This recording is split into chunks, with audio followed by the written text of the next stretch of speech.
Welcome everyone, welcome dear colleagues from all over the world to our 22nd webinar hosted by your educational hub, your educational haven, Quan Quan Village.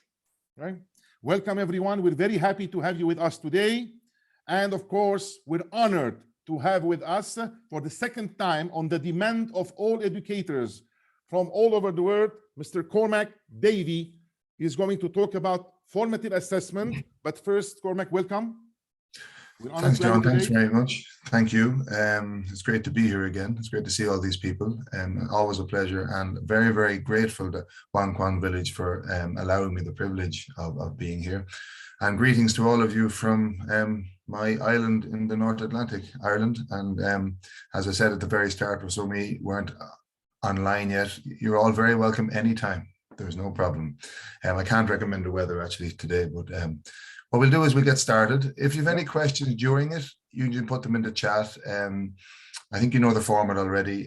John will phrase questions after I do introductory slides, and then we'll work through those slides. And a lot of what we've done today is in response to feedback from the previous presentation.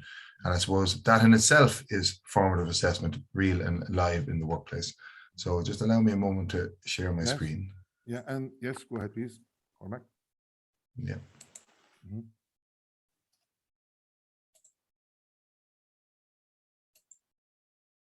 John, everyone can see that, yes? Yes, yes, okay. We can see it clearly, yeah. Yeah, and as I said, John, you're in charge of the chat there, so you feel free to Yeah. As I said, you're all very welcome. I'm very grateful to Quan Quan Village and Dr. Lou for this opportunity, and to John for his continued support. Today is, practical collaborative approaches to generate formative assessment mindset and habitat for 21st century lifelong learners. And I think if you're here today, and if you've made the effort to register and to log in, and we're grateful for that, you're here because you're interested.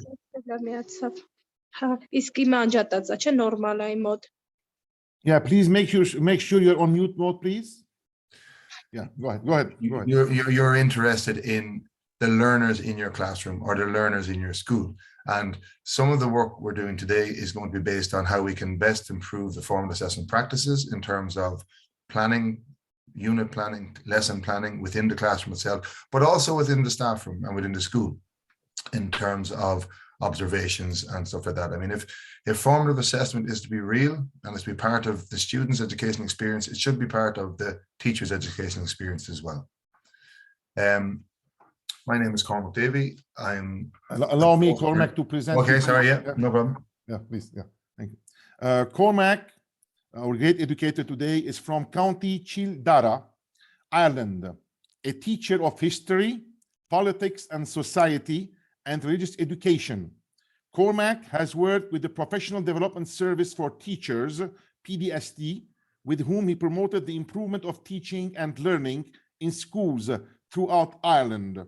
He has worked in his subject areas while also facilitating professional development in the areas of formative assessment and team teaching for the inclusion of students of all needs. Cormac has over 20 years experience of teaching in Ireland, China, Italy. While in Italy, he worked as deputy head of St. Louis High School, Milan. He gained experience of EAL learning during his time in Shandong, China, having lectured student teachers and at university levels in the National University of Ireland, Galway. Cormac is a firm believer in the role of a teacher as one to facilitate student-centered learning. Cormac is currently engaged in research for a PhD in education. Cormac is also the founding director of Imagine Online International Education, an innovative approach in education. We're honored to have you today, Cormac. The floor is all yours. Thank you very much, John, for that amazing introduction. And my interest lies in best practice teaching and learning for students in the classroom. And my research CPD, or my research for my PhD, is particularly relevant to teacher CPD, what we're doing here today, what the best way of improving our capacity as teachers. So you being here today is a huge boost to me, and it's just great to see so many people interested in improving. You can use your QR code scanner to get into that Padlet. I've also put the tiny URL in the chat facility. John, you might do the same thing now, if you don't mind. Yeah, and people can access it. As I said, what's in there is a few documents. There's opportunity for you to share as well. So if you have ideas or resources during the day that's come to mind, you might share them on that space. You can hit the plus sign at the bottom of the screen and you just add your resources there and make yourself at home on it. If you have problems getting into it, we can address that at the end. Okay, I'll leave that up there for another moment. Okay. Which reminds me actually of think, pair, share, which we all use as a collaborative methodology. Yes, yeah. And I suppose the biggest lesson of all for teachers is that we don't often give time for think. We quickly run to pair, share. So I'm going to take a moment and allow you time to access that.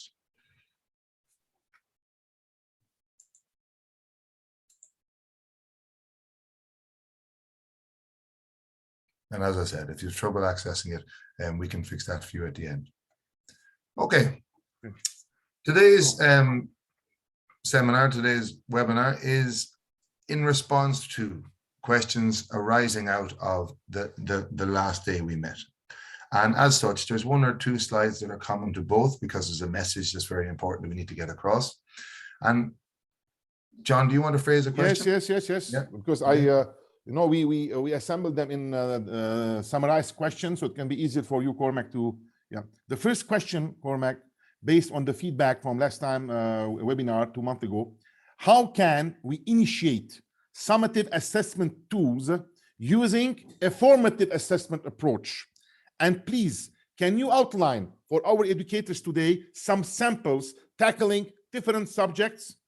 Don't forgetting that, how can this help us nurture the 21st century lifelong learning skills? Brilliant. Thanks, John. I will point out I refuse to be a slave to the PowerPoint, so we will have anecdotes and tales and examples anyway, so that's not a problem. Unfortunately, and I say this as someone teaching in a country where we have state-endorsed exams, where in the last 2 years during the pandemic with continuous assessment, we didn't have those exams, or we had the option not to take them. And suddenly we realized that without those formal exams, the sun still came up the next day. Educated, universities still got their critical thinkers. So unfortunately, I say summative assessment is a fact of life, and it is. And that's how we assess at the end of a series. I would contend that summative assessment should be merely part of an assessment approach, not the culmination and the ultimate goal of all learning. I have a slide at the end particularly linked to that. Student school experience, educators' work experience can be overshadowed by this fact. You can teach for 20 years and you may not enjoy the experience as a learning and educational experience because you spent your whole time rushing towards the exams at the end. I believe, and modern education would say, that formative assessment will assist you in that journey on the road to summative assessment. Exams can be state-driven or international standards, the IB, the A-level, the AP, but all remain a fixed part of education, and we know that. And unfortunately, that's just the way it is. Formative assessment can allow both the learner and educator to prepare for, embrace, and succeed at summative assessment. And the use of formative assessment in the classroom in an open, in a informal and formal way can allow us to succeed at summative assessment. I used a slide the last time. I think it's key. So assessment of learning or summative happens after learning takes place. Information is gathered by the teacher or a state authority. Information is transferred into marks, always a grade. And I would suggest at times we try gradeless marking because our students need to learn for learning's sake, not be totally driven by the grade. The grade will come, the improvement will come when education meets the needs of the student in that class. Comparison with performance of others and looks back on past learning. And comparison with performance of others is particularly relevant in a system like we have here, where it's a points-driven system, where this demand means the points go up, means I'm competing with someone else to get a place at university. Assessment for learning, as it was known AFL, now formative, is an integral part of the learning process. Now, I would suggest we swap that around, that it is the learning process, and summative assessment happens as a part of that learning process. Information is shared with the learner. Information is available on the quality of learning. When I say information, I mean positive, affirmative feedback, pointed feedback, not simply, and as we'll mention this earlier on, excellent, very good, good. You're not telling the student anything in that regard. You're not showing them where they can go. If I'm learning music, and I'm not musical at all, unfortunately, or I'm practicing a sport, I need to be told what success is, how I can improve, how much I need to practice, where I need to practice, what areas are strong, what areas are weak. So that's why the information we give back, the information we give the students at the start, the information we give the whole way through, has a real effect on the summative assessment at the end. Is linked to learning intentions and success criteria, and looks forward to the next stage of learning. Now, what I would say, when 10 years ago, when I'm sitting where you are now, and I'm listening to someone talk about learning intentions and success criteria, I'm thinking, there's too much information. You're not giving me enough detail. I want to know what the learning intention is, what success criteria are. They are what you do every day in your class anyway, I would suggest. And I have a slide on learning intentions and outcomes later on. Basically, you're pointing the direction of the learning to let the student know where they need to go and how they're going to get there. And then you're telling them, well, how we judge success. In relation specifically to the question that you asked, John, that assessment learning is not for learning, or formative assessment is not an attack on summative at all. These are complementary approaches, and it's about getting the balance right. And the balance in many ways. It is the teacher who decides the balance and the timing of formative and summative assessments. It's not a rush to pick every new trend or every new fad that you hear and see. It's about taking the ideas, the digital tools, the old school way of simply affirming for a student that they're doing the right thing. They're approaching a question the right way, with your tone of voice, with the time that you give through the empathy that you exude every day as a teacher. That's okay too.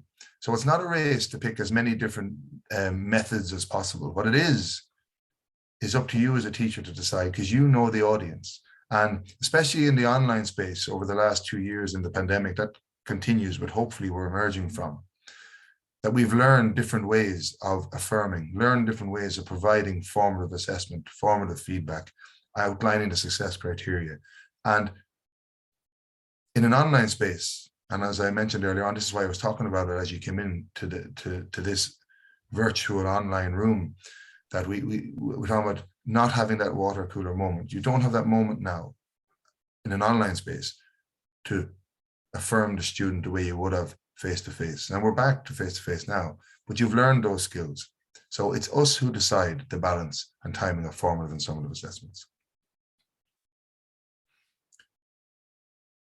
As I said the last time, I don't like the term teacher. I prefer the term facilitator. I made a point the last time as well that education happens because of schooling, in spite of schooling, despite schooling. Students are being educated all the time, and not just in the classroom. And as facilitators of learning, in terms of a lot of what we do, we need to experience a mindset change. We need to comprehend all the layers of our educational experience as being part of one learning experience.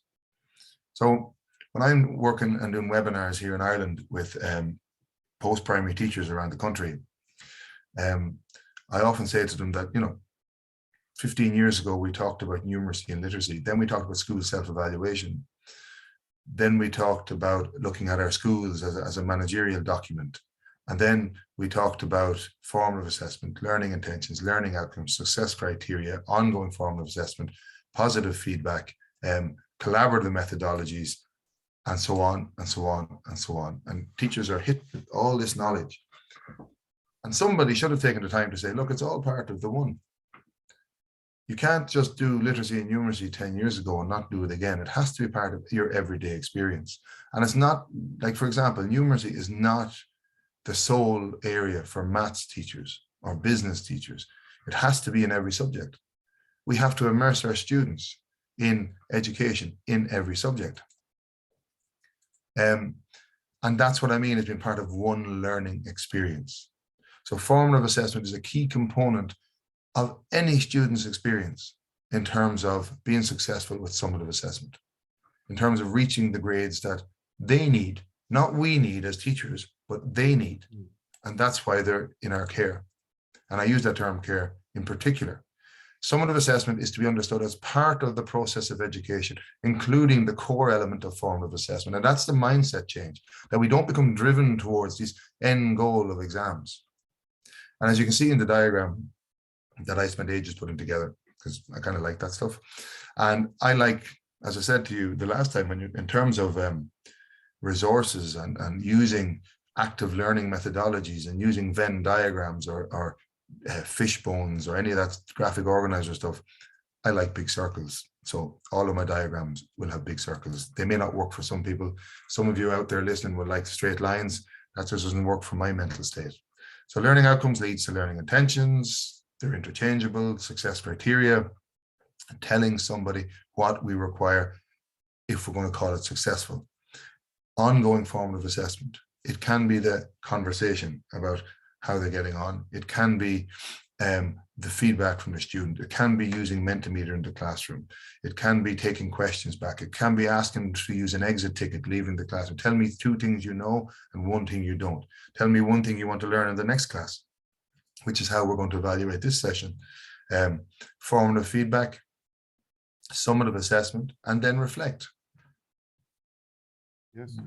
One problem I would have with summative assessment in some, and I see it at university level, we give an exam, the students sit the exam, and they don't get the results back for 5 to 6 weeks. The effect of that exam and that result is long gone. Students have moved on.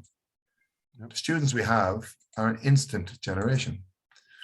They have access to TV instantly. They have access to entertainment on their phones instantly. I'm not saying you return the results and the feedback immediately. That's just not possible with the workload. But it certainly needs to be, and if there's school leaders amongst us here, and I use the term leaders, not management, if there's school leaders amongst us here, that needs to be part of your ongoing process in terms of formative assessment and summative assessment, that we give feedback and results as quickly as possible to the students so they can build on it. And they're not getting feedback on an exam they've done on a unit when they're halfway through another unit. Yes. So what we were asked for practical examples. So digital spaces to aid project work, internal assessments in the IB, extended essays in the IB, research study report is an example from the Irish Leaving Cert. It's 20% of the history exam. So using these digital spaces, and Google Classroom I know is not accessible everywhere, Microsoft Office 365, SharePoint, and I have a clip from SharePoint later on in the presentation, share documents, however you want to share those documents, MS Office 365, are ongoing active documents, creative feedback opportunities, which also ease the workload on educators and learners alike. And what I mean is, if you use shared documents for students to submit work to you in terms of formative assessment, you can give that assessment on the document. In the old days, it would have meant revisiting the document, rewriting the document. Now it's a matter of changing paragraphs, adding in your comments, always being fair, honest, and directed in your affirmation and in your feedback. But formative assessment is possible, and I would suggest that in schools where you're all computer literate, you're all online here, you're all listening, you're all tuned in, that we experiment, we find the one that works for our students and works for our teachers, that we use those digital spaces. And as I said, we come back to that later on, and we look at a greater exploration of those digital spaces. In every lesson, in every classroom, formative assessment prepares learners to perform in summative assessment. And that's the question John asked. That's a key component of summative assessment. You're already doing it in your classes if you're doing formative assessment. You're already preparing your students for the summative assessment. Accurate, honest, and formative feedback is central to learner growth. This whole experience here is based on your feedback from the last one. Positive affirmation of success, clear identification of areas for improvement. Move beyond the good, the excellent, the great effort as standalone comments. And look, we hold our hands up. We've all done it. At some stage in our lives, we've all corrected a copy, ticked it and said, good, excellent, great effort. That you're not actually benefiting the child in any way. Offer more than just a grade at the end of assignments. If you must give a grade, give a reason why they get that grade. Give them pointers as how to improve, because that way you're gearing directly towards the summative assessment at the end. And then include feedback with no grades. And you can explain to your students, or if the support from senior management would be amazing, just to say to parents, they're not getting grades this time around. We're going to give them feedback. We're going to tell them where they can get the grades or how they can improve. And obviously, ultimately, summative assessment is based on grades. So you can't just get rid of grades altogether. They must be part of the process, as must be feedback with no grades. And I would ask the question rhetorically, how can we expect improvement if we do not identify where that improvement is to be and how it can be achieved? Yes. And I think it's a point that if we take anything out of today, that we bring that question with us, and when we're grading in future and when we're providing formative assessment back to students on an ongoing basis, geared towards that, as I said, the established summative assessment at the end, which students must go through, we have to ask ourselves all the time, how can my students improve if I'm not telling them where to improve and how to improve and what success is further down the line? And remember as well, the students that come in the doors of your school, and especially internationally, where they go from K through 12 or whatever the equivalent is wherever you are, the students that come in with those needs and those wants and those academic abilities or not, they carry them with them the whole way through. And it's our job to ensure they reach their potential going out the far side. And as John alluded to earlier on, I spend a lot of time preparing teachers to work with students with needs. So I'll always refer back to that. Now, just to finish up on this question and go on to the next section, I'm going to show you this video.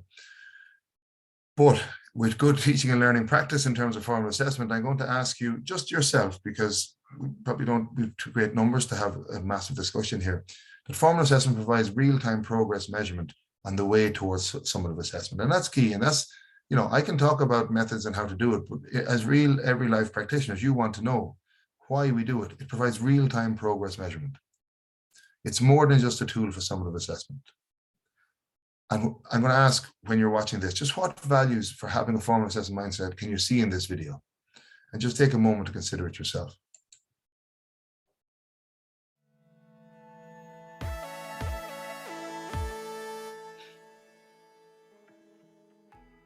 Formative assessments are a great tool to use in your classroom to check on student understanding.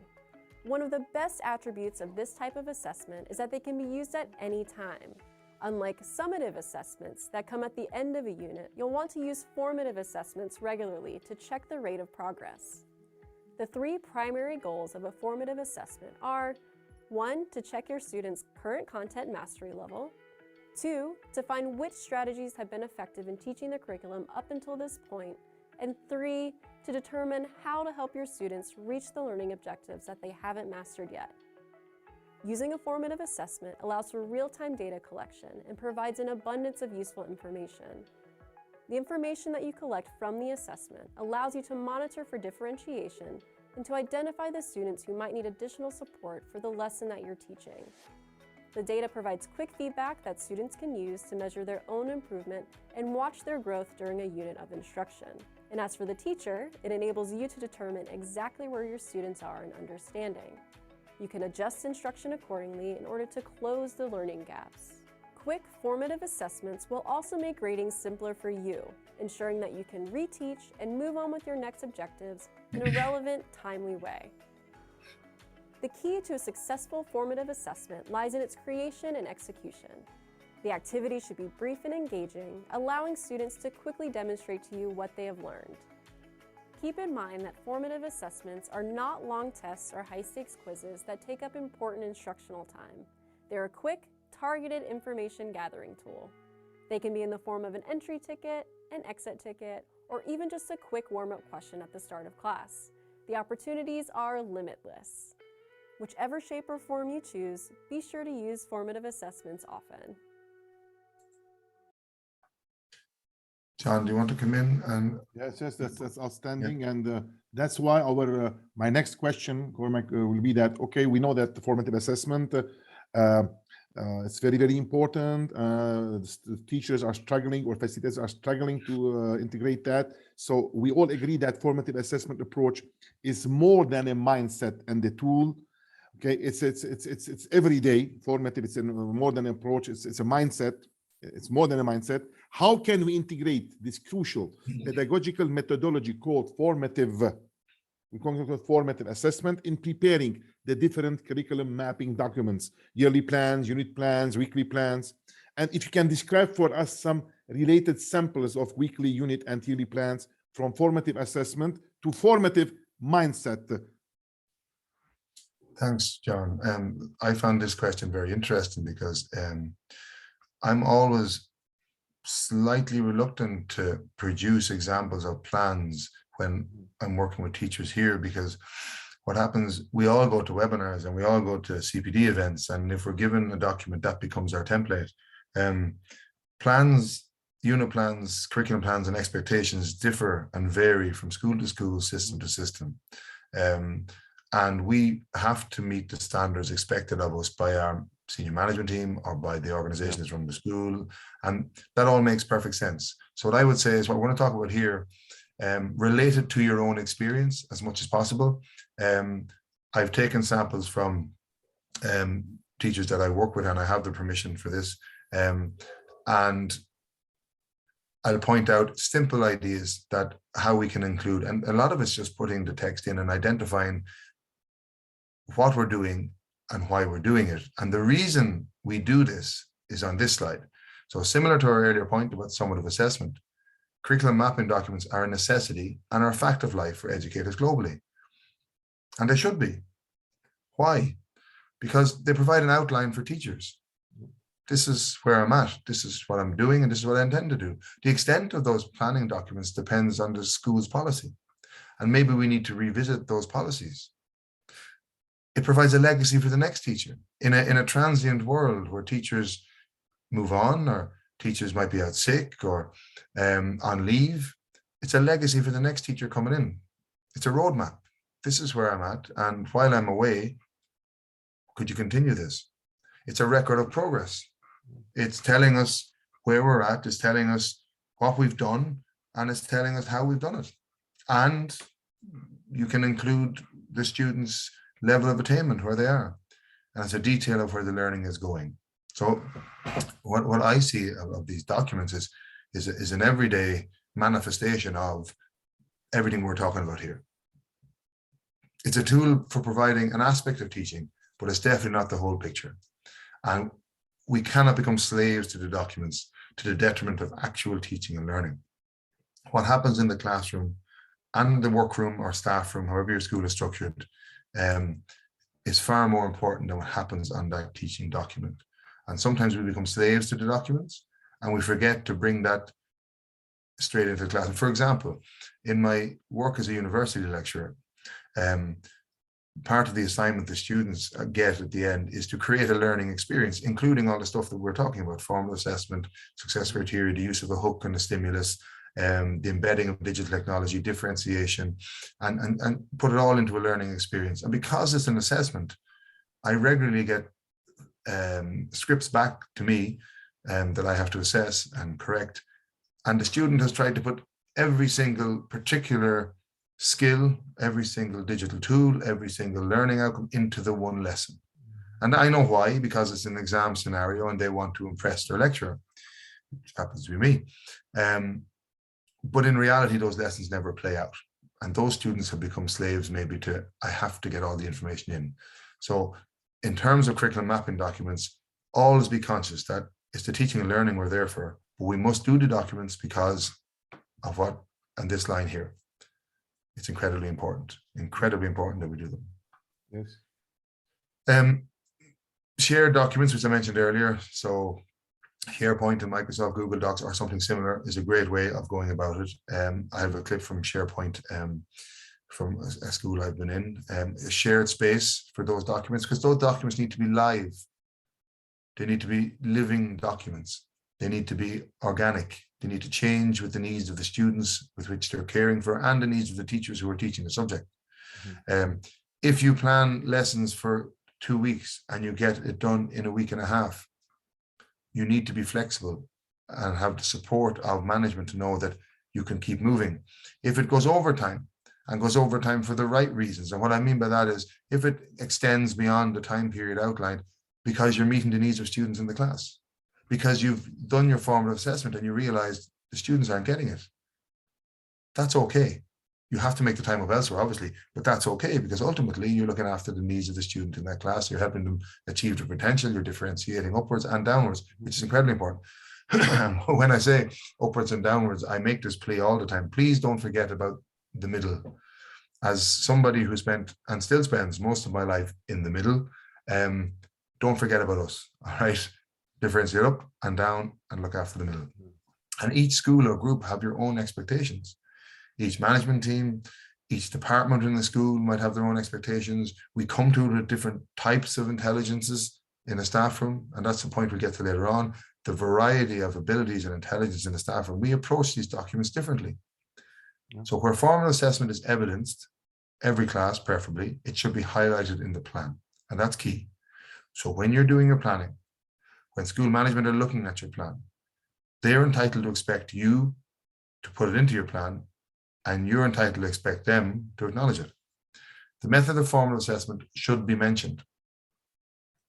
I always say to teachers and to schools, principals, especially, if you're doing something positive, highlight it. Let the parents know this is part of the suite of supports that we're providing for your students, your children who are in our care. This is part of it. This is what we in our school do. This is what Acclaimed Village do for your students. Short reflection on its effectiveness and perception by students. And that can be 1 line or 2 lines. We don't want to add lots of work to teachers because you don't have time, but a short reflection. Did it work? Yes, you can use a tick, a thumbs up. We live in a world of emojis. You can use a thumbs up or thumbs down if it's a virtual space. It should be sufficient to add to existing planning formats. So what you have already is fine. Add another column, add another space, put in where formal assessment has been used and what formal assessment you used. Is there a space for all staff to contribute to a shared document of used methodologies? Have we audited our staff? And I come back to that question in about 15 minutes. Have we audited our staff? So rather than asking a teacher every time they use a methodology for formative assessment to spend half a page typing it up and putting it in and giving examples in the plan, they should be able to just mention what they did. And maybe there should be a central document that staff can access where if I'm good at peer learning and John is good at think, pair, share, we write a small bit and we share, and you can put in links to YouTube videos that explain it. And that remains there in the school. And you keep those resources and you keep those assets and you keep that knowledge in the school. Because if people leave this meeting here, we lose that knowledge straight away. When you walk out of the room, you take all those years of experience, those years of human interaction, those years of student knowledge, of subject knowledge, of methodologies, of pedagogy, you take all that out of the room with you. And that's not a good thing. So if such a document existed, then the planning document needs to only reference the method by name, no explanation needed. So your planning document, my personal planning document, or the department's planning document, if I'm the head of the department, need only mention the method that's been used for formal assessment. And repetition will happen. Of course it will. There's questioning in every class.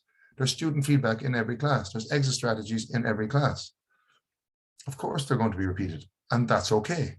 Because our concern is that it happens.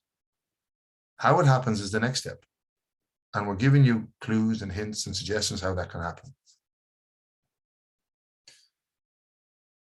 Planning documents should identify intentions and outcomes, a clear direction of learning, methodologies utilized to enhance the engagement. And that's where that central document might be easier for you as a senior management or senior leadership team. I know in Milan, we had a document that you can reference, you can refer to, and it's there as a legacy for other staff coming in. And you have the bonus, of course, in international schools where you go from kindergarten right through. So the resources and the methodologies that are used at different key stages or different levels apply all through the school. Whereas here, where I only work with post-primary teachers currently, now abroad obviously it was different, then we're sharing methodologies that are for senior cycle subjects, but all methodologies apply all over the place. In my work, when we're talking about senior cycle subjects, we use junior school or primary school methods sometimes to explore the language, especially in the current climate. So clear direction, methodologies utilized to enhance engagement, formative assessment strategies linked to the example, the variety of strategies used, and inclusiveness for all students. And as I said, that's a real bugbear of mine, that all students need to be included, all students need to be challenged, all students need to be pushed to do the very best, and all students need to be brought on all the time. And then reflect on the effectiveness. And that reflection on the effectiveness can be a meeting, minutes in a meeting. It can be recorded on the plan. It can be recorded on a central plan. It can be, as I said, using emojis. It can be a video of that methodology taking place. In Ireland at the moment, there's a big movement to hour-long lessons, and home economics struggles with hour-long lessons, and rightly so, because it's food preparation.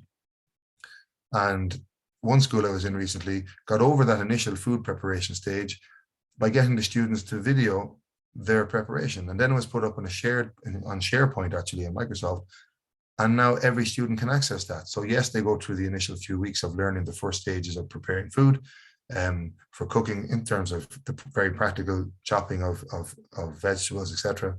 And there's a video now stored for those students to go back to and to refer back to all the time. And that's really good form of assessment, and is a really good use of resources. And school leaders and teachers should be considerate of class length, students' levels, and realistic goals. Don't fire every single resource into the plan for the next 3 lessons just because you're concerned that senior management will see it. And by the same token, senior leaders, don't look at the plan and expect everything put in, because it's not realistic that they'll be used in school, in the class. There should be some, but it's just, I suppose, as a colleague once said to me, we should remember that we're looking after the needs of the students. So what goes into the plans must reflect what happens in the classroom for those students, not reflect how scared I am of the senior management team. We requested samples, and I got permission to use these, and I just added this. By the way, for those who are, a TD is like an MP. It's a chocolate doll. It's Gaeilge or Irish for member of the House, of the Dáil, member of the Dáil, and Dáil Éireann is our parliament. So this is a politics lesson, okay? These are the aims, these are the learning outcomes that the teacher in question came up with as a student teacher. And this is the assessment. And if you read the assessment, it says the students will have a worksheet to complete, and this will be corrected by the teacher after the lesson. This will allow a check to be done on the progress the class has made on the topic. That's true. It will allow a check to be done on the progress the class has made on the topic, but after the lesson, after the learning. So there's no provision in this example for formative assessment. And that's disappointing, because that's straight to summative at the end of the class. Because we always assume summative assessment is a big exam at the end of the class. So did the students know going through doing the worksheet what they had to do? Did they know how well they were doing? Did they even know what TD means or Dáil? Whereas in this one, which was about wants and needs, you'll see here very simply, in planning the inclusion of formal assessment, the inclusion of formal assessment should be clear. Consider it as a pointer for the next teacher. Always be conscious that someone who picks up this document is going to read it and want to know, where are we going with this? There will be repetition of format used. That's okay. And in unit plans, new methods can be linked. So a new method you come up with can be linked so the next teacher can see it or use it. But obvious reference to formal assessment would link to learning outcomes. And these are learning outcomes that the student teacher identified themselves for the lesson.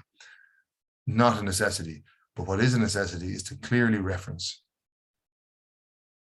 what they're doing in the class to get information back. And you will notice as well, and this is why I picked this example, that there is not a digital formative assessment resource there at all.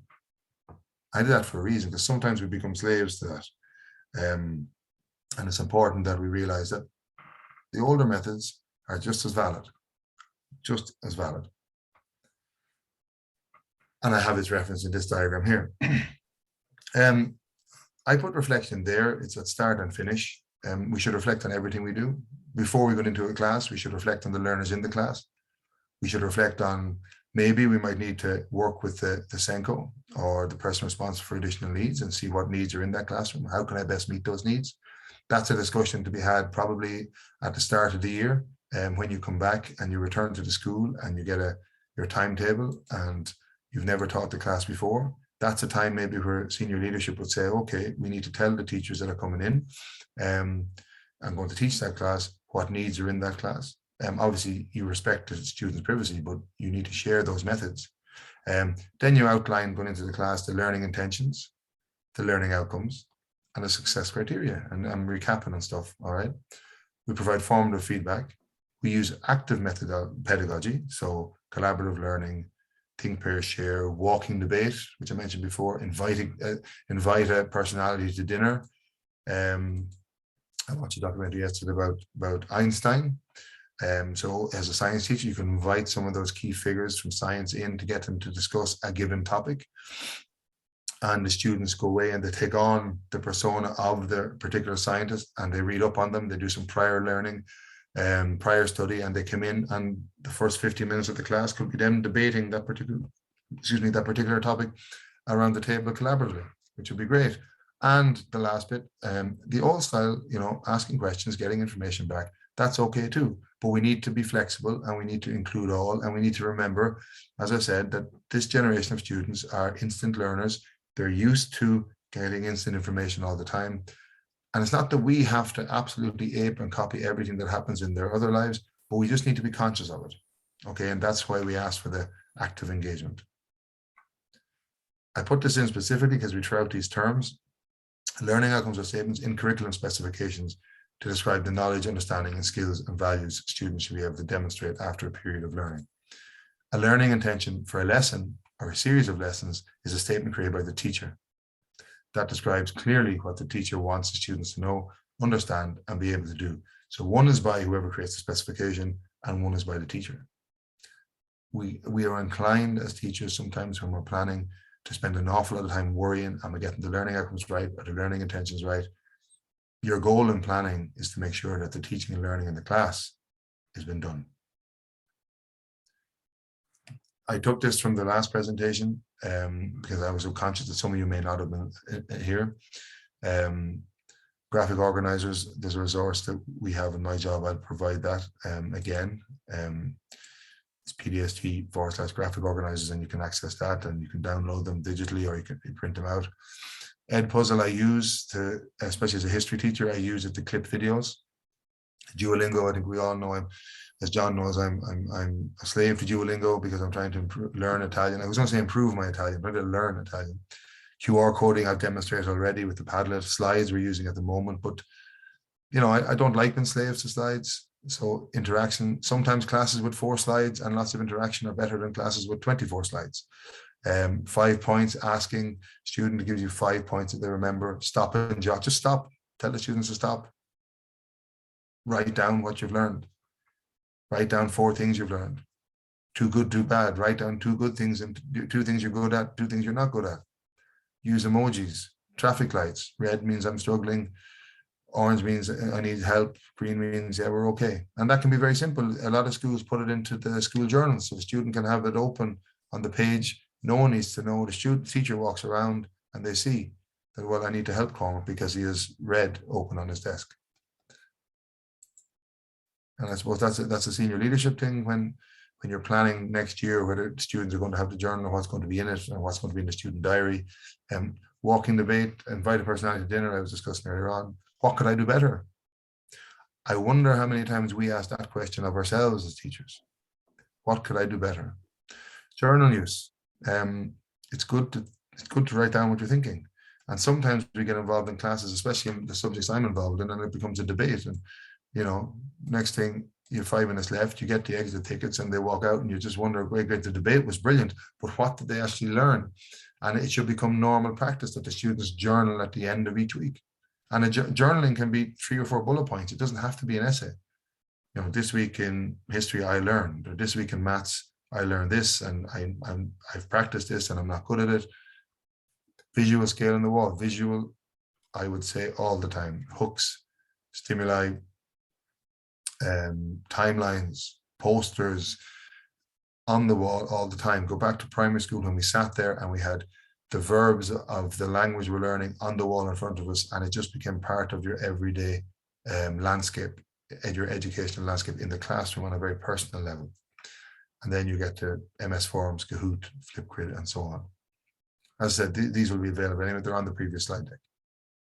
And the best thing I can say to you is go and practice.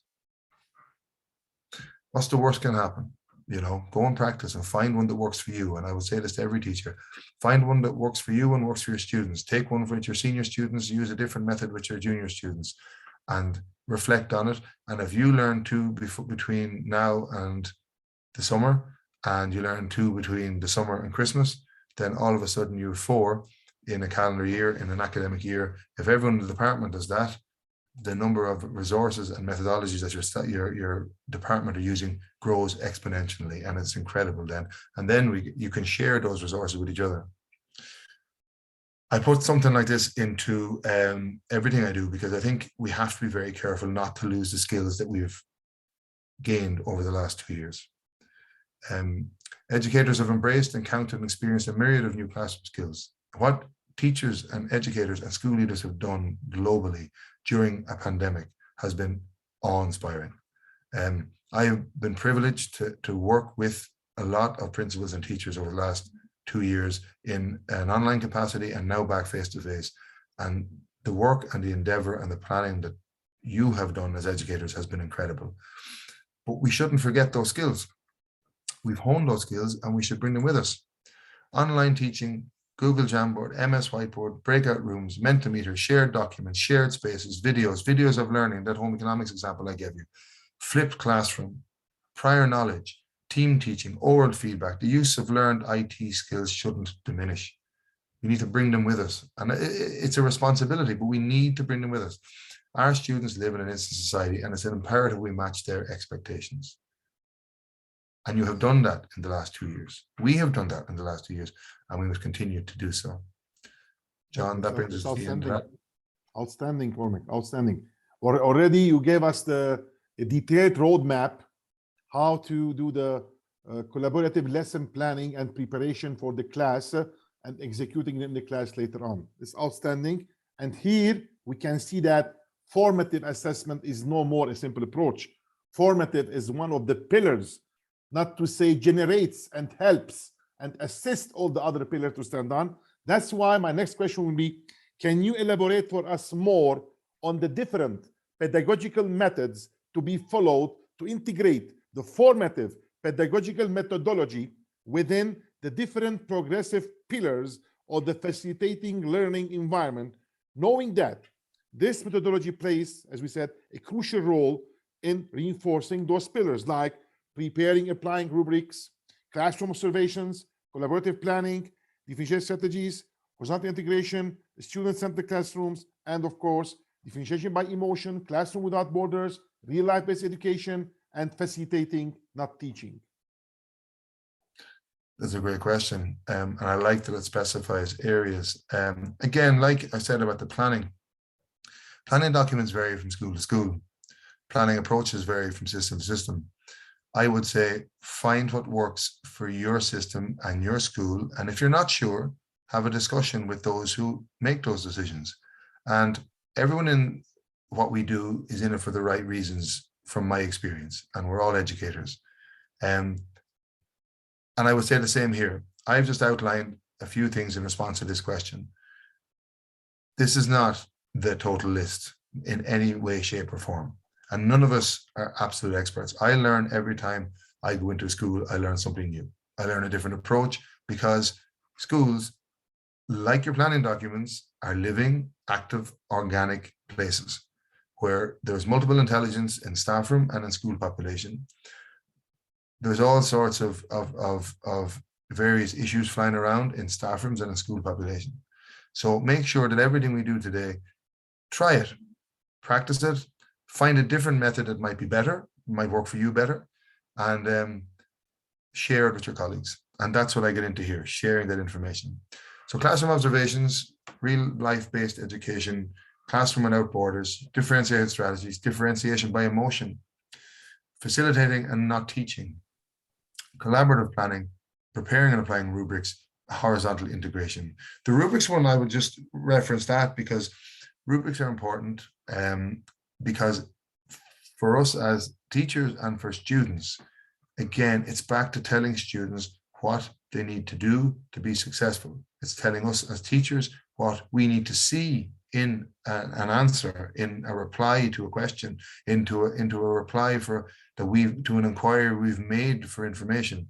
We need to know what we see as successful. But the rubrics must be agreed and planned together collaboratively, using the same spaces that you're using for the other planning. And the reason that is that because if we're teaching together and there's 3 of us in the department or 5 of us in the department, now in some schools here there's 1 teacher department, so I'm sure that's the same in some of your schools. But where you can share the responsibility of creating a rubric, do, because it means that that rubric is common and that the students taking that subject have similar goals, similar expectations placed upon them across that subject. And that's why, we moderate. That's why in Ireland we call it SLAR meetings, but that's why we moderate results and we have department discussions. But I would say that when we're preparing and applying the rubrics, that it's on a department basis or it's on a school basis with standards that are looked after by the teachers within that. Classroom observations, real life-based education and classroom without borders. I love the term classroom without borders. The Irish teaching community for many, many years was you teach in a school, you stay there 35 years and the door to the classroom never opened. In the last 15 years, that has changed totally. My faith in Irish teachers is incredible, and I'm biased, obviously, all right, but the change that's come about in Irish education within the schools among the teachers has been incredible, and we've looked, as you have, to stretch beyond the borders of that classroom.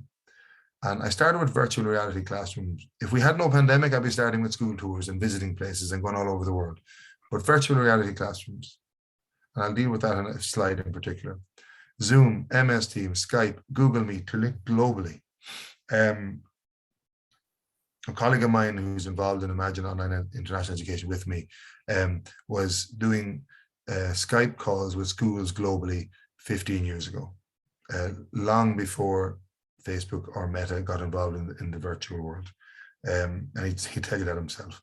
The chance and the potential for cross-cultural learning, cross-environmental learning, multicultural learning, a multi-perspective approach to learning and into the classrooms to allow students connect globally.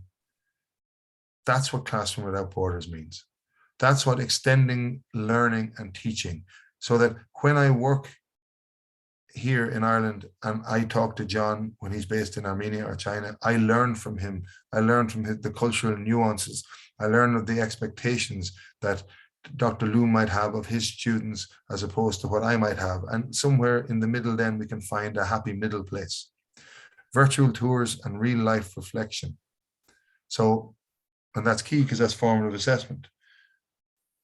Don't open up a virtual tour of the Colosseum, which are available online, or Rome or Paris. I know John will appreciate the reference to Paris, and let the students off. Have a real life reflection on it. Provide questions, provide a rubric, ask them to consider something. So ask them how they would feel living and working in ancient Rome or Pompeii or somewhere where you're virtually touring around. Use the strategies that I alluded to in the previous lecture and this Mentimeter, forms, Zoom polls. They can also hold their hands up. They can also use physical whiteboards in the classroom. Physical whiteboards held up, facing the classroom forward, are incredibly inclusive, actually, because if everyone's looking forward, no one can see what's on the whiteboard that's held up, and you can vote that way. And it's a practical way of doing things that doesn't require the digital tools that sometimes we become enslaved to. They allow learner engagement, providing student-based feedback to enhance the formative assessment process. Student voice is so important in schools, and it should be more than just meeting the student council once or twice a month. Students are the ones who are, in inverted commas, our clients, which is an awful way to look at it. They're the ones who are experiencing our teaching, experiencing the learning. They're experiencing the school environment. They're the ones that are walking down the corridors. They'll know whether a corridor and a school is welcoming or not, whether a classroom is welcoming or not, whether the learning is positive or not. So we need that feedback to enhance the formative assessment process. Shared experiences and auditing staff potential and knowledge can open classroom doors, provide comfort to facilitators, and allow for easier classroom observations. To suddenly have someone arrive in your classroom and not know they're coming, have never experienced it before, can be very daunting. And do we know what our colleagues can do? Do we know that the person I'm sitting having coffee with every Tuesday morning for 4 years, do I know that they're good at MS Teams and I'm not, and I need help, and who do I go to? Do you know that they're good with Think, Pair, Share? Do you know that they've done a walking debate and it works? Or do you know that, well, they're teaching that class and I have the same class, but I can't get them to settle at the start, but John can. Is it okay if I sit in his classroom for 5 minutes at the start just to see what he does? It's open, it's honest, it's fair. There's no critiquing, there's no criticism, there's no talking to someone else about it. It's just what good professional educators do. Leaders not to expect the wheel to be reinvented every time, but educators are to allow students collaborative engagement, growth mindset, and critical thinking. You can't reinvent the wheel every time you go to the classroom. Can't do it in any walk of life every day. But leaders are entitled to expect, at the very minimum in classrooms, there is student collaborative engagement, a growth mindset, and critical thinking, alongside and with and wrapped up in and entwined in the learning that's going on and the engagement. To create problem-solving free thinkers, we must be that which we envisage. So if we're going to create problem-solving free thinkers, we have to be problem-solving free thinkers. We can't, filter students towards a summative exam at the very end and not engage in formative assessment along the way, not allow the classroom door to be opened, not to be able to discuss real life in education, to know that students come in with ideas, with knowledge from their own lives, and not allow them to share it. They have to be able to share it. In the same way as we have to be able to share our experiences as teachers. And that's why the observations in terms of official classroom observations, but also observations on students, observations on patterns of learning, observations on how they interact. I work a lot in team teaching, as John mentioned, and team teaching is to allow students not to be removed from class for special education needs teaching, that all teaching, bar those at the top of the continuum of support, all students will be allowed to grow and learn within their peers. And it means that two teachers work together in a classroom, and there's a variety of methods. There's lead and support, there's station teaching, which is very good for practical subjects, parallel teaching, alternate teaching, and teaming teaching, where we just bounce off each other. There's another one though that I found in Canadian educational research called observational teaching, observational team teaching. And it's a model where if John is my principal, he might ask me, go in there and team teach with Dr. Lou, work, interact, but observe the students because there's a trauma or an emerging trauma or a need. And we need to have that freedom in our schools to allow that. And that's why real life-based education and classroom at borders is so important.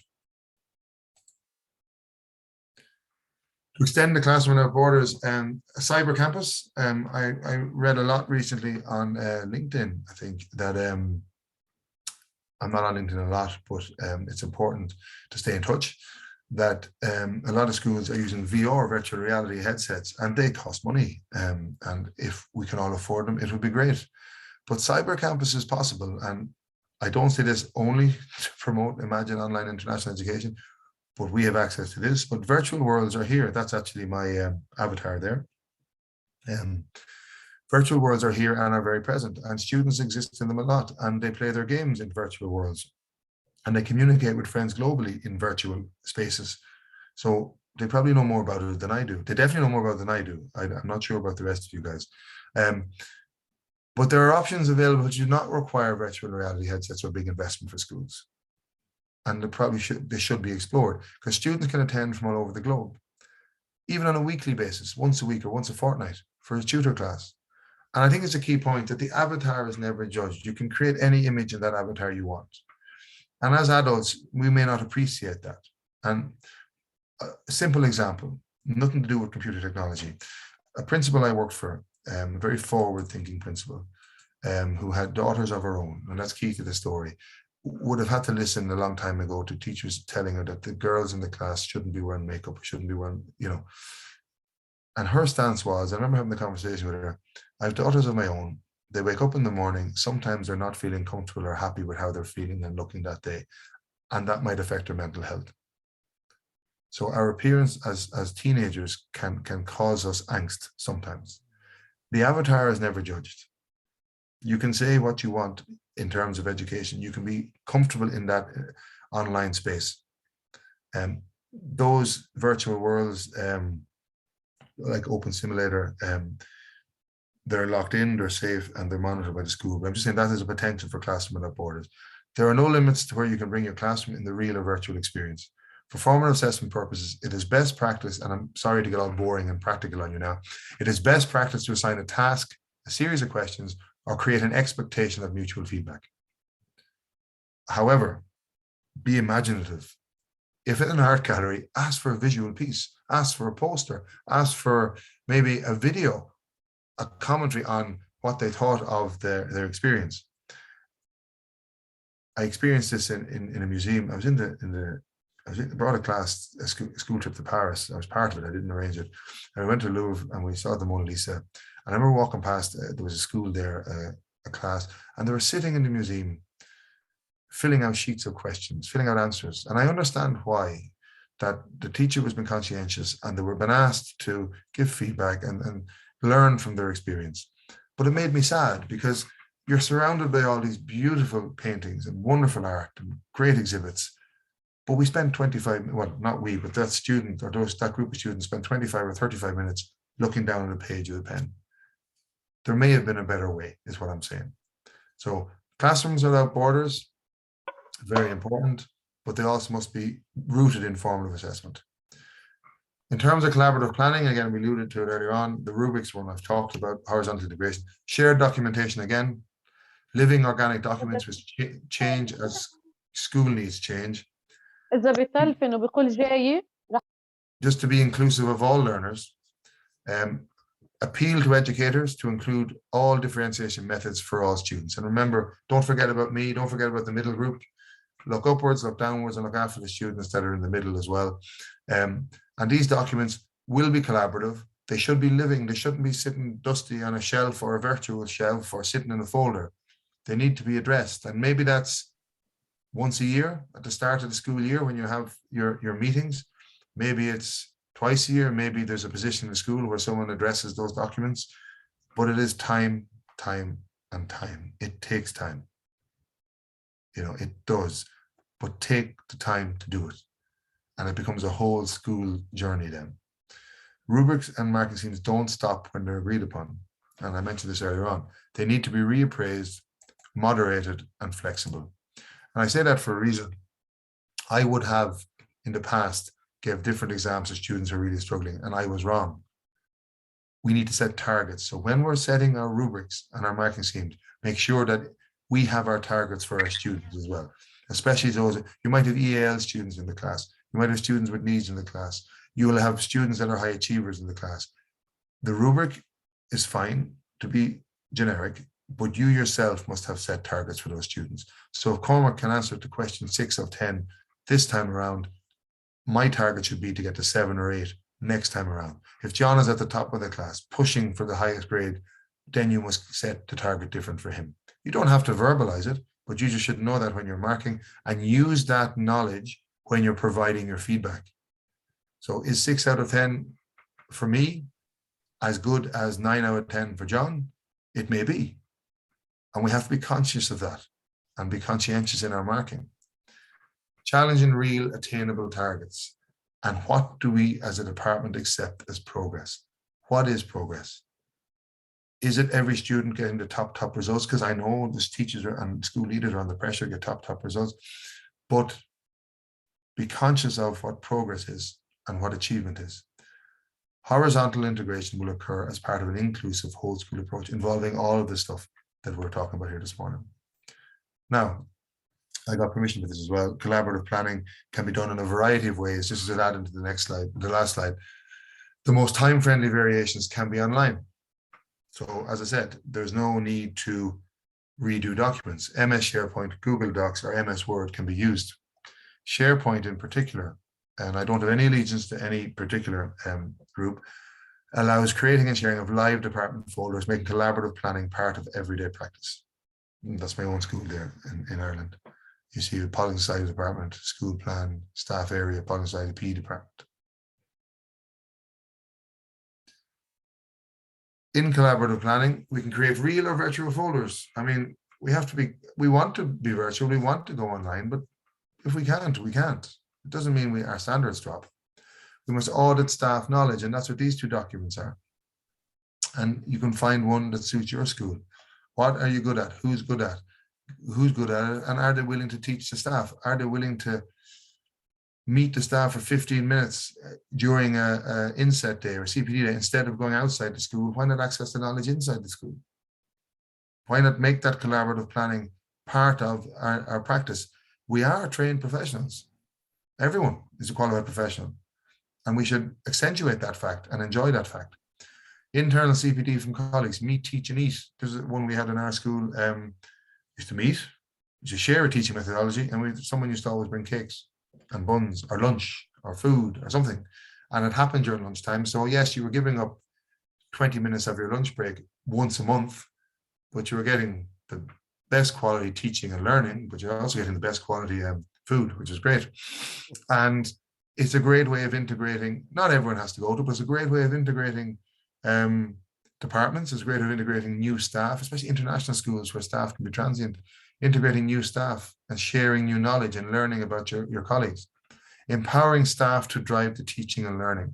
So planning is not just about the documents and have to get them done because, you know, the deputy head wants it by Monday. No, it's not about that. It's about taking control of the teaching and learning. Formal assessment strategies should be shared. If best practice is collaborative learning, if students learn best from each other, then you will learn most from your colleagues. Which does make me ask the question, does that make me obsolete in terms of what I'm talking to you here now? You will learn more from the people. If I put you into breakout rooms and there's too many of us here to do it and I don't want you to disappear into the ether, would you learn more from each other?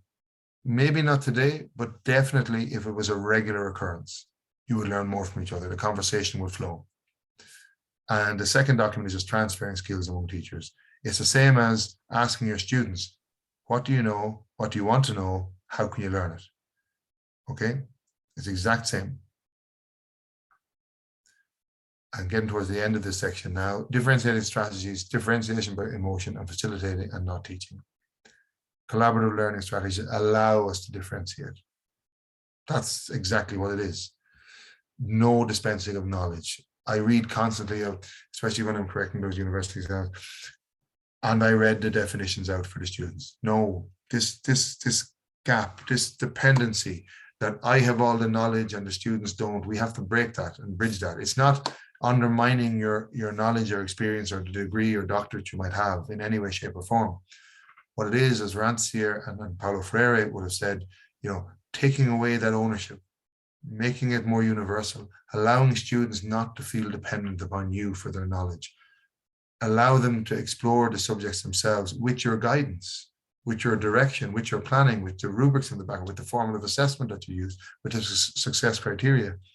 But standing at the top of the classroom, owning all the knowledge, all you're doing is highlighting the fact that students don't have that knowledge. Yet, co-create understandings rather than give definitions. Placemats, graphic organizers, group work, peer learning, think time. And silence. Silence works. Silence allows people to think. And maybe in our life, we don't get enough silent time. Differentiate up and down. And I just asked this question because I know there are school leaders here today. And I keep using perfectly the term leader because I'd always rather lead than manage. People will follow if you lead. Is team teaching an option to allow access for all learners? A very forward-thinking option for inclusive learning and for differentiating with improvements for all students. And that meets the emotional need. It also shows students, two adults working together. It also means I can work alongside a colleague. It also means that we can trust each other. We can share the planning. We can share the parent-teacher meeting. We can share the corrections.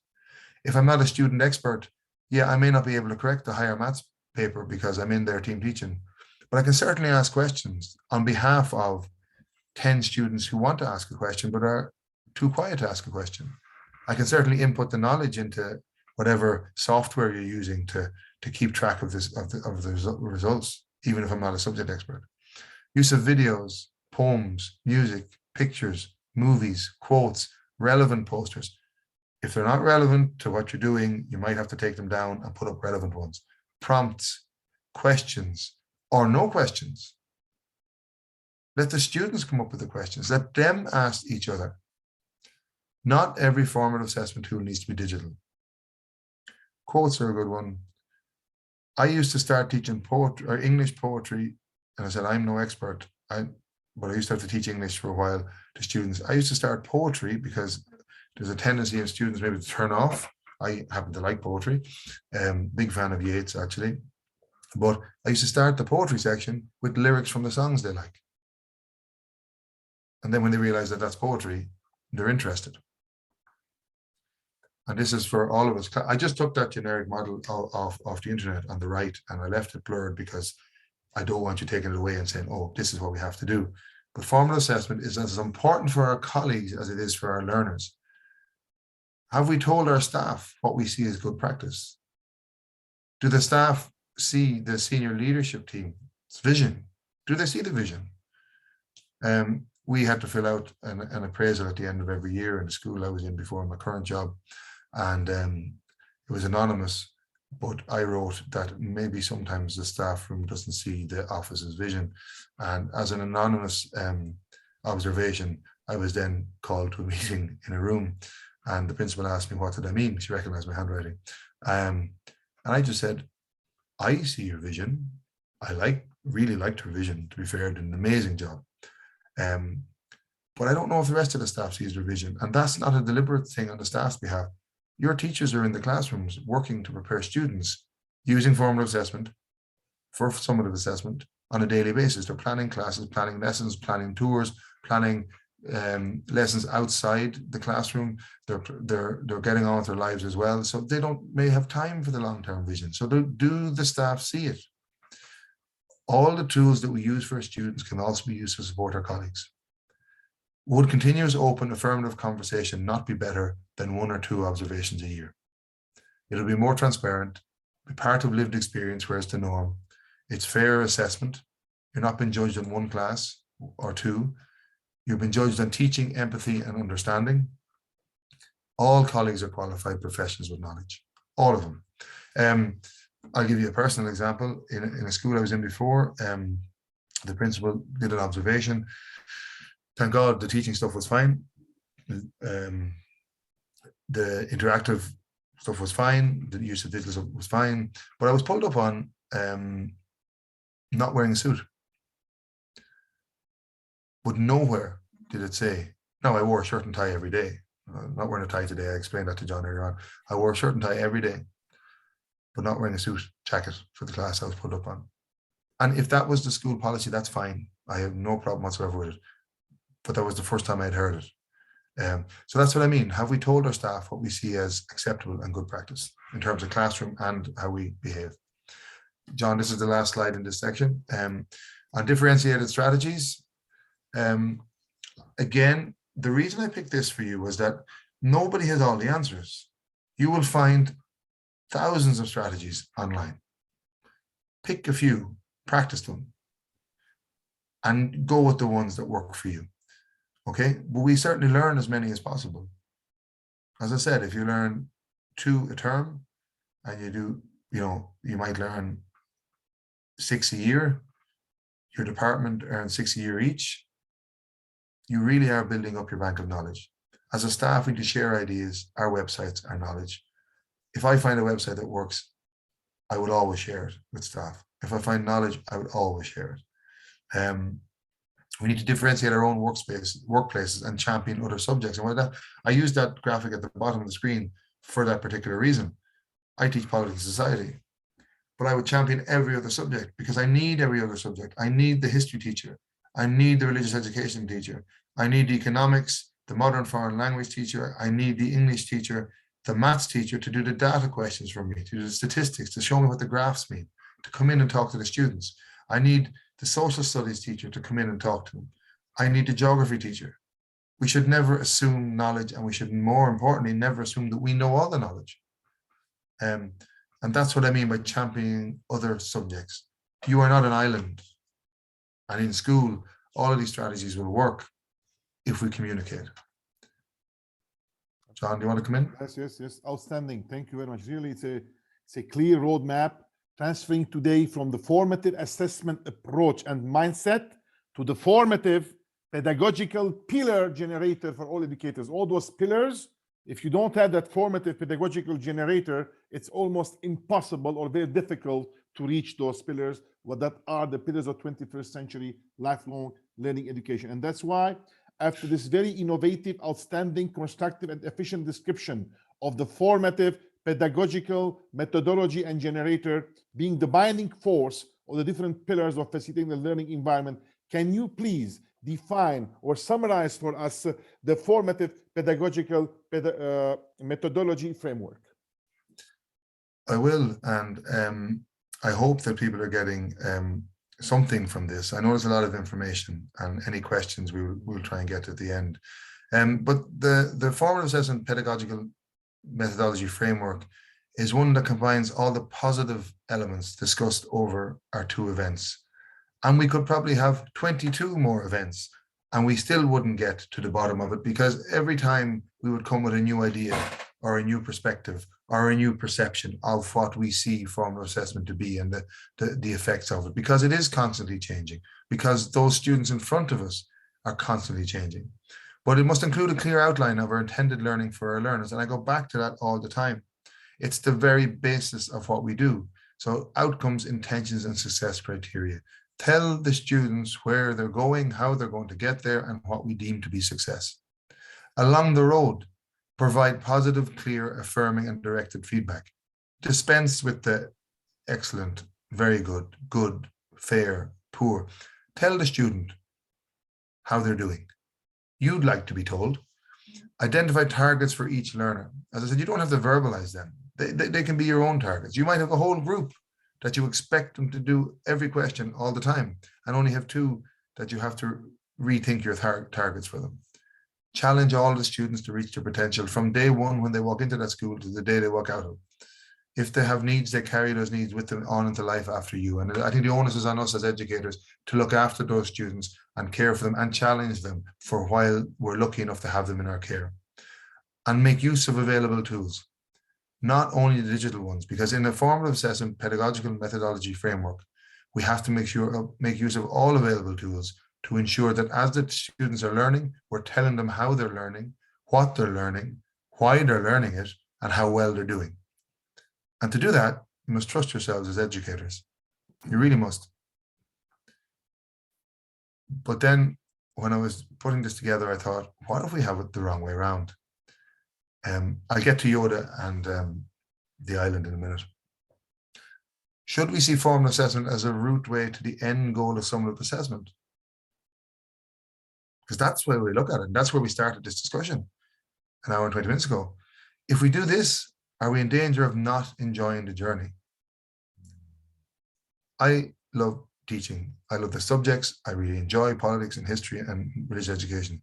And teaching along the way, that journey, is an experience. And if we just rush to the end, we miss that journey.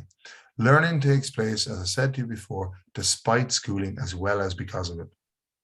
That interaction in the classroom, that discussion of a topic, that exploration of something that came up that day that may not be on your plan, but might be relevant.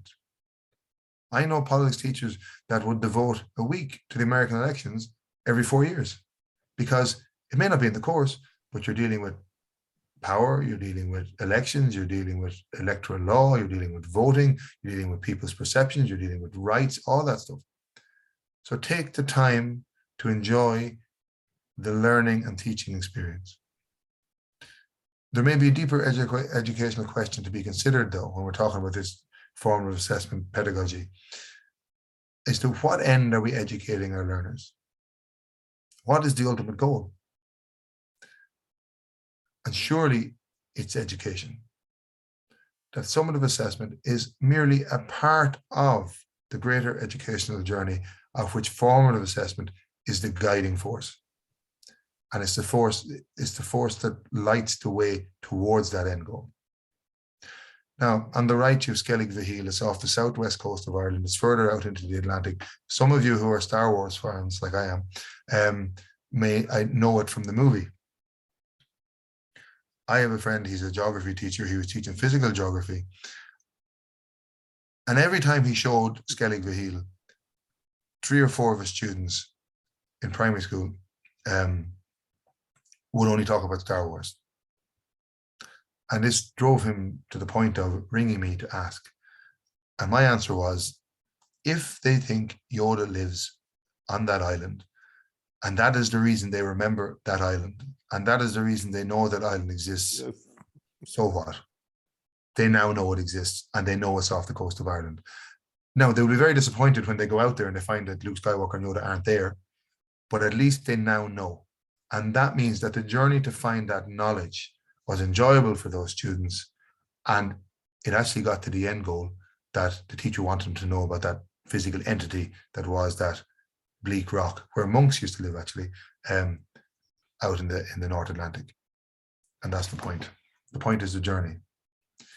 I'll stop sharing my screen in a moment, but in a previous workshop, we used a Google form sample evaluation. You could obviously use, and again, remember, we're mirroring stuff that you can use all the time. You could obviously use an MS Forms or an equivalent, whatever works for you. In your classroom, you can mirror this or come up with another method of learning where the students are at or how they feel about their learning. So where the students reflect on their learning, sorry. This is a central part of formative assessment, as this kind of reflective feedback allows us to build, plan, develop the next learning experience. In this instance, I invite all of you, please, if possible, to submit your evaluation in the chat facility using 2 elements to describe your feeling. And you can do this with your students too, and don't fear what they say. Identify what you will take away as valued or positive. 2 or 3 words is fine. So it might just be FA in planning, formative assessment, and then where you might like to learn more. It might be digital tools, it might be classroom without borders, it might be observational techniques, but just 2 words on what you'll take away as valued, and maybe a word or 2 on what you might want to learn more. And what I'll do is, if you put it in the chat facility for John and myself, I'd appreciate that, and we'll give you a few minutes to do that. And then we'll come to this slide. We'll give him a few minutes for that, John, if that's all right. Yes, yes, of course. Yeah.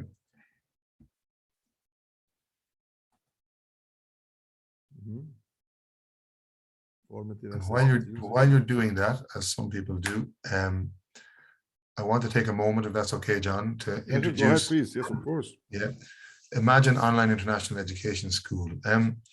I worked in Shandong province in China, and I really enjoyed it. And I made a number of great friends over there, but I made great friends with 2 colleagues of mine, and we had the idea to set up an online international education school. Our thinking was we wanted to provide access to online international education to UK curriculum. Now we have options of IB as well and the American curriculum, but we started with the UK curriculum, and we're looking to get it up and running in September. We want to provide this education at a cost that is workable for parents and workable for schools. And we offer IGCSE A-level curriculum examination preparation for students across the world. We're also linked to the support school, where we provide EAL support, educational access as well. We have the best UK teachers who work from their UK base to bring this international teaching experience and profession to them. It's an online international school for learners and learners' families, but it's also for a partner provider for schools and educational leaders. So subjects that schools can't offer or courses that schools can't offer, we step in and do it. The links are on the screen there, imagineoaeschool.com, or it's on Facebook as well. No, I'm not on Facebook. My life is not interesting enough to be on Facebook, but the school is, and the support school is our partner school that provides access and language support. If you have any questions or queries, do contact me either through John or through imagineoaeprincipal@gmail.com. It's more of a educational exploration than anything else. It's something we think that will provide parents and teachers and schools and students an opportunity that maybe they wouldn't get in normal run-of-the-mill life. And do get in touch, and we'll have a greater discussion about that. So thanks for that. I also want to, or John, do you want to promote? Yes, our next webinar will be with our great educator, the international STEM educator, STEM expert. It's called Why There's No Future in STEM, Mr. Scott Campbell. It's going to be on May 21 at 2 p.m. Dubai, Armenia time, 6 p.m. China time. You are all welcome to register as of Monday. We're going to have all the links available on social media, and you are more than welcome to register with our international educator, international expert in STEM education, Mr. Scott Campbell, for next week on May 21, next month, May 21. And Cormac, thank you very much. It was an outstanding, really. It was detailed roadmap, transferring us from formative assessment approach to the formative pedagogical pillar generator, because today we need the formative pedagogical pillar generator integrated within our facilitating learning environment so that we can establish passion, relevance, attitude, guided student-centered differentiated classrooms without borders, annihilate forever the 19th and 20th century used tools to prepare 21st century lifelong learners, make sure that no child is left behind within 100% inclusion, make sure that we are not generating any more memorizing machines, but future leaders, leading our planet to peace and cultural harmony, make sure that we are facilitating the acquisition of knowledge and skills to our students for them to succeed always in their lives, make sure that we are nurturing daily and progressively within our 21st century lifelong learning traits within our students, sustain 21st century lifelong learning education for a better tomorrow with our students, leading and guiding the future and generating the grassroots of international minded citizens, independent learners, communicative inquirers, critical thinkers, environmental philanthropists, lifelong learners, positive thinkers, and problem solvers. I think without formative pedagogical methodology, we cannot do that. Thank you very much. It was an outstanding webinar. Thank you, Cormac. We're honored with your presence.